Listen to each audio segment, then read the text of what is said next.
Bonjour les amis turfistes et bienvenue sur la chaîne YouTube Nico Quintet Prono. Donc on est plutôt dans une belle période de forme en cette année 2023 avec le deuxième Quintet Plus ordre trouvé après le prix d'Amérique à plus de 250 000 euros. Je vous ai donné samedi dernier le prix du Bois de Vincennes qui avait des proportions de rapport qui étaient beaucoup moins élevées, mais il fallait répondre présent. Là, dans l'étape du GNT de mercredi, le 6, Godéo, qu'on craignait un petit peu, nous a transpercé tous nos jeux. Mais bon, pas de regret, 46 euros dans le désordre, le tiercé. On en trouvera d'autres, et notamment à Vincennes, ce vendredi 31 mars. On se dirigera dans le temple du Trot pour une course, je vous l'annonce, très très très délicate. Attention, énormément de chevaux peuvent faire l'arrivée. J'en ai 12 moi sur les 16. Ils sont dans un mouchoir de poche. Élargissez vos jeux, des bases pas très évidentes. J'ai vraiment dû sortir de mon pronostic des chevaux qui ont une vraie chance. Et comme vous avez l'habitude, je vous donne des jeux qui sont quand même assez spéculatifs. Mais il faut y croire et puis voyons la sélection avec les prévisions de Quintet Plus désordre. Voyez, on est dans une proportion classique avec une probabilité sur deux pour que le rapport fasse moins de 100 euros dans le désordre, le Quintet Plus. Mais malgré tout, voyez, on a quand même une probabilité quand même que ça monte jusqu'à 1000 euros. Le premier favori semble assez solide dans ces conditions de course-là, ce qui n'est pas forcément le cas du deuxième favori. À voir, Gigolo Lover, il est à 1 sur 5 sur le parcours, c'est un JMB, mais bon, je demande à voir, je ne le prendrai pas dans base en tout cas. Et on a un cheval plus de 7e favori de la presse qui est souvent là, une fois sur deux dans le tiercé écarté, 3 fois sur 4 dans le Quintet Plus. Donc on va y aller avec, en tête de mon jeu, j'ai mis l'invaincu sur ce parcours, le 13 Euricavri avec Moustique, Anthony Barry à la drive. Il est irréprochable, c'est la course visée. 3 victoires en 3 courses sur les 2100 mètres en piste autostart. Un record, s'il vous plaît, de 11-1. C'est dommage parce que c'est le plus riche de la deuxième ligne. Donc avec un peu plus de chance, il partait en première ligne avec un nettement meilleur numéro. Donc là, il n'est pas trop à l'intérieur. Il va pouvoir venir en épaisseur. Et il va falloir le suivre ensuite. Moi, je vous le dis. Il est capable de faire 700-800 mètres tout seul. Donc, allons-y, on continue pour qu'il soit invaincu. Ensuite, le 9, Eric The Hill. Avec la drive de Björn Coupe de chez Malmquist. C'est le cheval étranger de classe du lot. Pour moi, il est sur la montante après une coupure assez longue.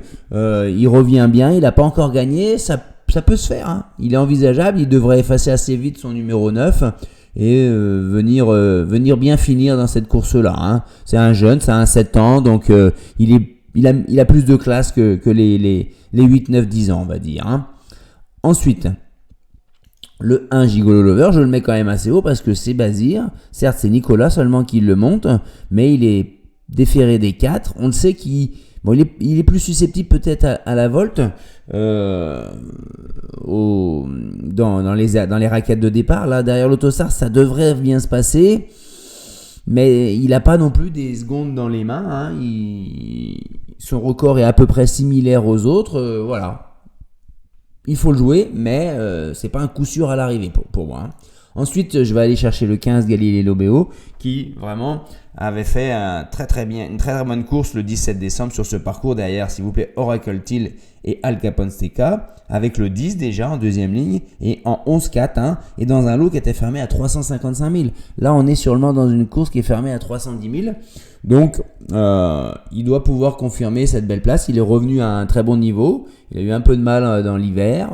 Bon, là, on y va. Ensuite, le 4, Esteban Gel. Alors lui, je vous le cache pas, je le joue, il n'est pas là. Je le joue pas, il est là. Là, je ne peux pas ne pas le jouer. Déféré des 4. Première ligne. Numéro 4. François Lagadoc à la drive. Tous les feux sont ouverts. À sa dernière course à Caen, c'était pour moi, je vous l'avais dit, c'était trop dur de rendre 25 mètres. Donc là, il va bien démarrer, il va se placer, il va attendre, à condition qu'il ne se retrouve pas trop loin par le jeu des relais. Ensuite, là, je commence mes choix spéculatifs avec le 11 Goutte du Houlbet. Je l'avais joué la dernière fois, elle m'a un tout petit peu déçu parce que elle finit 4e, mais elle a eu ce parcours néo-vent qui ne lui convient pas. Il lui faut un parcours caché. Elle va l'avoir là. aller à 13 sur 16 sur les parcours autostart de vitesse, aller à 11,8 en record à Vincennes, ça date un peu d'avril 2021, mais elle devrait bien finir. C'est vrai que le petit bémol, c'est que corde à gauche, elle est un peu moins efficace. Elle a seulement une victoire sur les 12 victoires de sa carrière, donc elle est plus efficace corde à droite, pardon.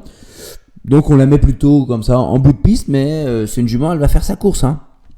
Et puis sur les 2100 autostart grande piste, allez, on va dire, il y a la descente qu'il faut bien négocier, plus le grand virage, mais le grand virage en haut de la montée, il est pas si difficile que ça. Allons-y donc avec ensuite le 14 Danseur Baroque. Alors lui, c'est avec, je vous mets l'autre aussi, Divine de Varaville. C'est ceux que je retiens de la ligne du 17 mars à Enghien avec Evita Perron qui fait 2, Espoir du Noyer qui fait 3.